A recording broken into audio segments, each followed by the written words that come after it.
In 1995, after a 6-year legal hiatus, James Bond returned in GoldenEye, Pierce Brosnan's debut as 007, and the first Bond film set in a post-Cold War world. With Judi Dench as the first female M in cutting-edge action sequences, GoldenEye modernized Bond while honoring tradition. 30 years later, let's see where the cast is now. Pierce Brosnan.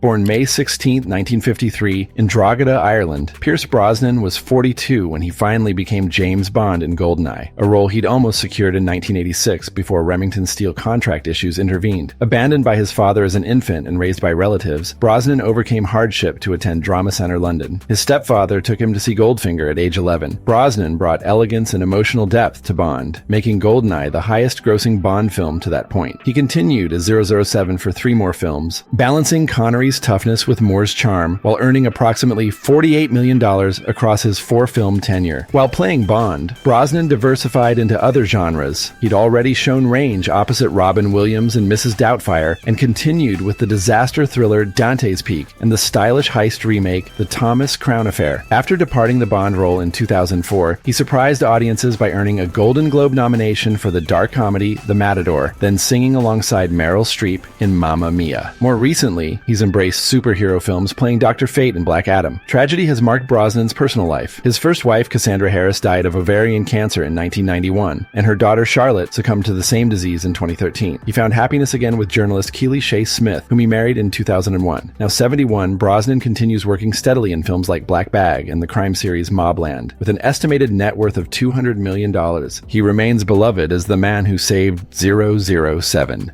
Sean Bean.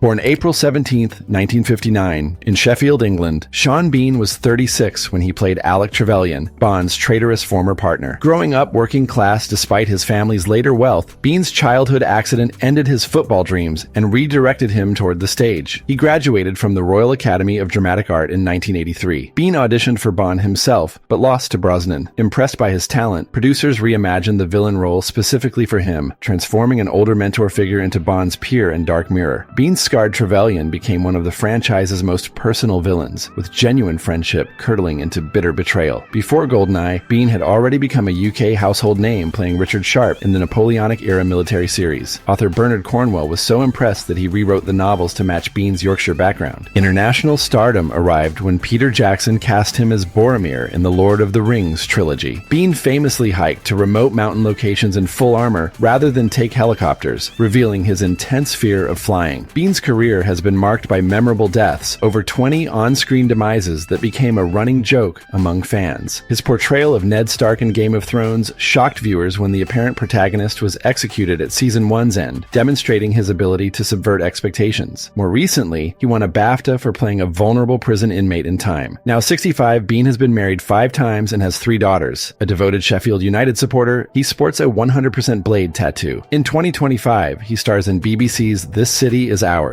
With net worth around $20 million, he's widely regarded as one of Britain's finest character actors. Isabella Scorupco. Born June 4, 1970, in Białystok, Poland, Isabella Scorupco was 25 when she played computer programmer Natalia Simonova. Her parents separated when she was 1, and at age 8 she moved with her mother to Stockholm, becoming fluent in Swedish, English, French, and Polish. Before acting, Scorupco achieved success as a model and pop singer. Her 1991 single, Shame, Shame, Shame, became a European hit, and her album Ise went gold. International casting directors noticed her Swedish films and recommended her for GoldenEye. As Natalia, she broke Bond girl stereotypes by playing a capable programmer who saves Bond as often as he saves her. IGN later ranked her the 7th best Bond girl, praising her intelligence and strength. Hollywood beckoned after GoldenEye. Scorupco tackled action films like Vertical Limit, where she played a mountain climber, and the post-apocalyptic Reign of Fire with Christian Bale. She balanced European and American projects, never abandoning her Scandinavian roots. In 2011, she returned to music by duetting with Swedish musician Peter Jöback, then briefly hosted Sweden's Next Top Model. Scorupco has been married 3 times. She wed Polish ice hockey player Mariusz Czerkawski in 1996 and had daughter Julia before divorcing in 1998. Her second marriage to American Jeffrey Raymond produced son Jacob, but also ended in divorce. In 2019, she married Swedish businessman Carl Rosengren. Now 54, Scorupco stars in the Swedish Netflix drama Barracuda Queens. With net worth around $6 million, she successfully balanced acting, music, and modeling across multiple countries while maintaining her privacy. Famke Janssen.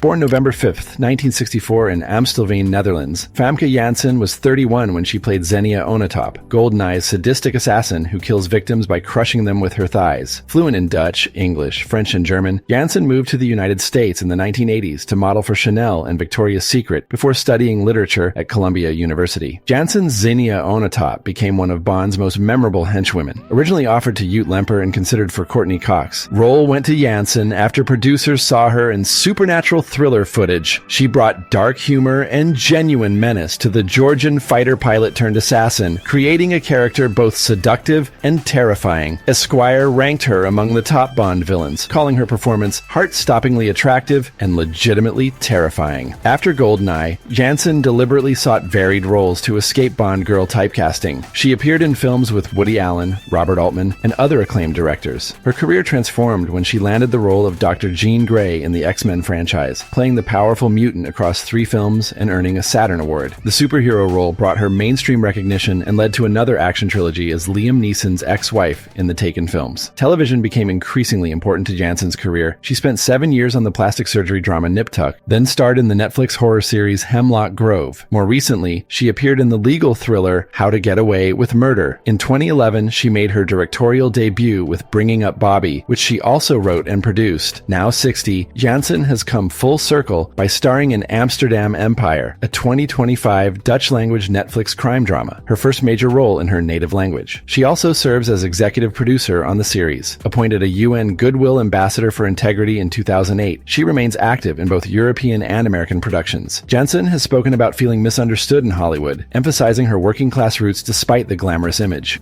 Judi Dench.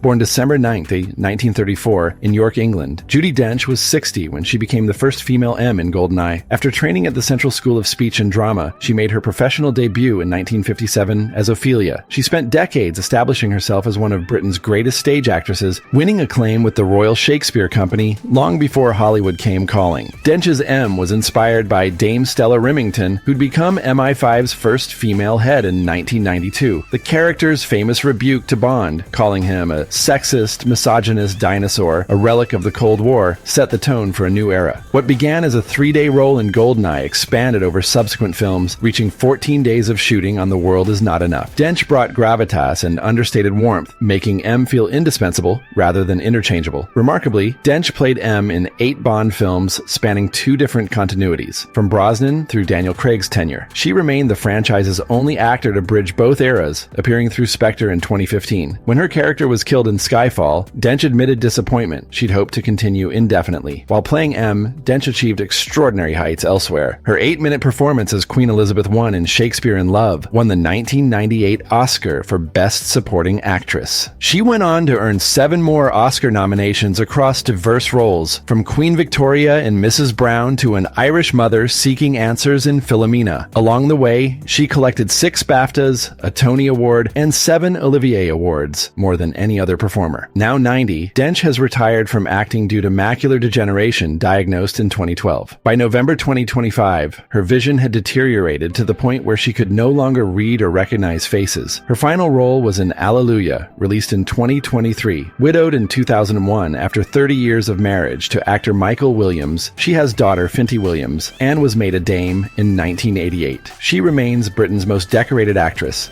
Desmond Llewelyn.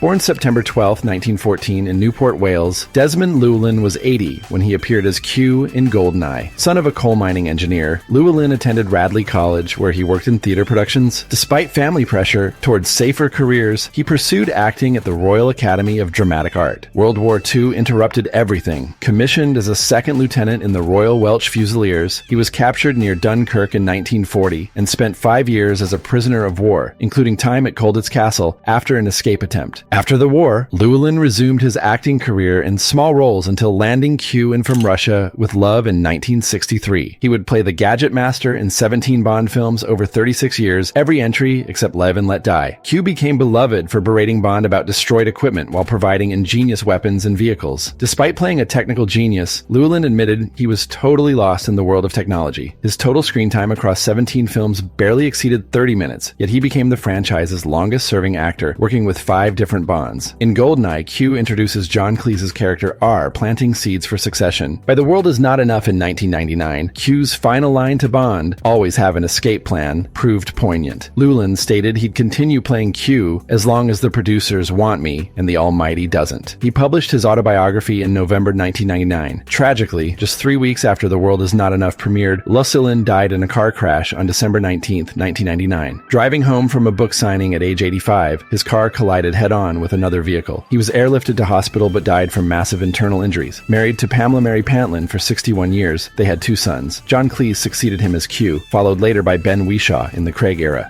Robbie Coltrane.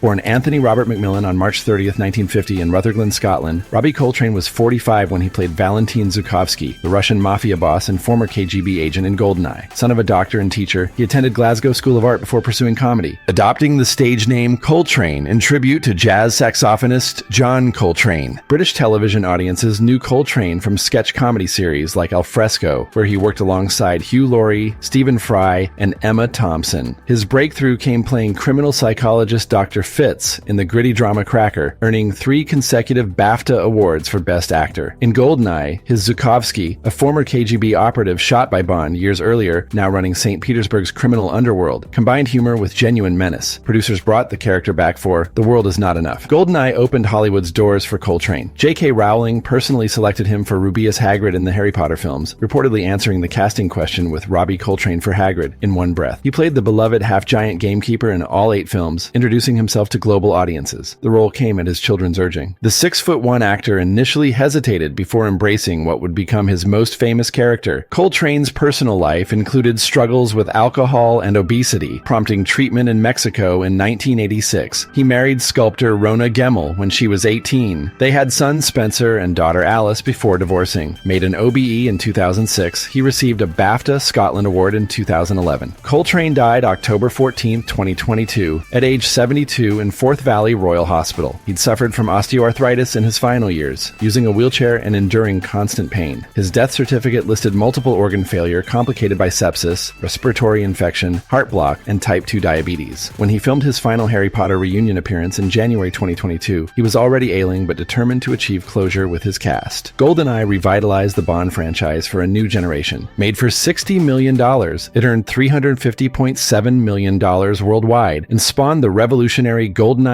007 video game. 30 years later, the film's legacy endures. Pierce Brosnan modernized Bond while honoring tradition. Sean Bean created one of cinema's greatest villains. Judi Dench transformed M into a franchise cornerstone. The losses of Desmond Llewelyn in 1999 and Robbie Coltrane in 2022 remind us of time's passage, yet their performances remain timeless. GoldenEye proved Bond could thrive in the post-Cold War era, a lesson that continues resonating today.